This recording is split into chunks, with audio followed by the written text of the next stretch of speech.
How do we know we are spiritually evolving? How do we know that we are growing and making progress in life? And I was listening to something earlier this morning on Advaita Vedanta. It's ancient Vedic, ancient Indian philosophy and wisdom. And a question was posed about how do we know if we are accelerating in our spiritual growth? And Sri Ramakrishna commented on this amongst other scholars as well and other great minds and hearts. And it really struck me, the simplicity of this really struck me. And the first part to this is progress. Can you observe your progress? For example, I was once in rage and now, many years later, instead of being in rage over something, I would be more irritated. That's progress. I would see world events, poverty, hunger, famine, disease. It would depress me. Now, I feel sadness, but I'm not paralyzed by these events. That doesn't mean that you're apathetic. It doesn't mean that you don't care anymore. It doesn't mean that you're not compassionate towards this. But the way that it is affecting you, your relationship to difficulty and challenge is progressing. It's shifting. And he offers a dualistic view, which is Vaita, and a non-dualistic view, which is Advaita. And it sounds very similar to this. When our displeasure for life is increasing, and I'll explain what that means in a moment, and our pleasure for God is increasing, we are spiritually evolving. We are evolving in our internal path. Our self-awareness is growing. We are realizing that we cannot attach pleasure. We cannot attach happiness and joy and a sense of completion to external objects. That's that displeasure for life. That doesn't mean that we don't find solace and we don't find joy in eating a good meal or walking on the beach or seeing a sunset or making love or having sex or whatever it may be. But we're not so reliant on those spaces, on those aspects of our lives. And we start to realize that the more we invest our emotional well-being and the more we invest and base our happiness on attaining these objects or having these experiences, an equal amount of unhappiness is going to come if we don't have it. And once we lose it or don't have it anymore, or even whilst we're in it as well, and may not have that sense of enough. And the component, and this is the dualistic sense here, the component of having deeper pleasure in God means that we're now beginning to contemplate. And this dualistic notion is that there's this God outside of us. There's this God that's illuminating us. That Advaita Vedantic approach is more that we are becoming more self-realized. And I'll get to that in a moment. But this pleasure for God, in other words, we are investing deeper in self-love. We are investing deeper in this thing, this consciousness that illuminates our existence. And we begin to focus more on that. Similarly, even if we don't take that approach of a God outside of ourselves, we take this approach that we are less reliant on these objects and these experiences outside of ourselves to determine our level of joy or happiness or pleasure or contentment in our lives. And similarly, we begin the inward journey.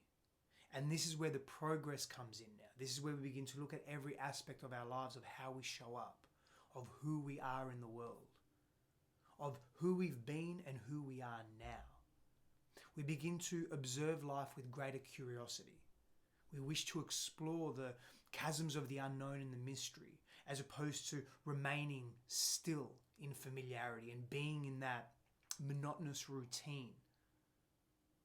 Because being attached and deeply connected to that monotonous routine, without question, without curiosity, without exploration, means that we're stuck in a repetitive cycle. And in order to try and create pleasure in our lives, we will aim for the low-hanging fruit. And often the low-hanging fruit is, guess what? Those experiences or the attainment of objects that give us short-term gratification. whether it's drugs or alcohol, status, achievement, buying the next car, buying the bigger house. And it's not that these things can't happen in your life. It's part of the human experience. But what happens is as we begin to evolve, we want these things less and less, and we want internal freedom more and more. But even that can be a trap, right? Even that can be an attachment. And so it's this, oh, this would be nice. I would have this preference. However, I'm not attached to it. I'm not going to be emotionally charged. That's another way to tell that we are evolving and growing in our own lives. When we're no longer emotionally charged, whether we have joy and experience joy, or whether we experience intense discomfort and challenge in our lives. Again, it doesn't mean that we're emotionally numb. It doesn't mean that we're apathetic to life. Quite the opposite. We have a beautiful connection to all that is. And so how do we begin to move in this direction? Because it sounds pretty enticing. It sounds there's a level of freedom here there's a detachment from desire that affects our sense of well-being and our sense of self-worth. And so here's how I like to look at this. I'm definitely not the first to speak to how do we create less attachment in our lives. You can begin with Buddhism, Advaita Vedanta. You can begin with just authors and great minds that have spoken to this for hundreds of years, for millennia. And it begins with careful observation. Just being observant of your world. What you react to, what you respond to, what you feel bad about, what you feel good about. Use simple terms. What you gravitate towards and what you repel. And just be the neutral observer, be the witness. Begin to accumulate more detailed information about your life by being the observer. And one of the ways that we be the observer is we make time in our lives to do so. Set aside 10-15 minutes every day to reflect on your day. Not to judge your day, but to observe how you behaved. What did you react to? What upset you? Where did that maybe come from? What was happening in that time? What was happening in your body?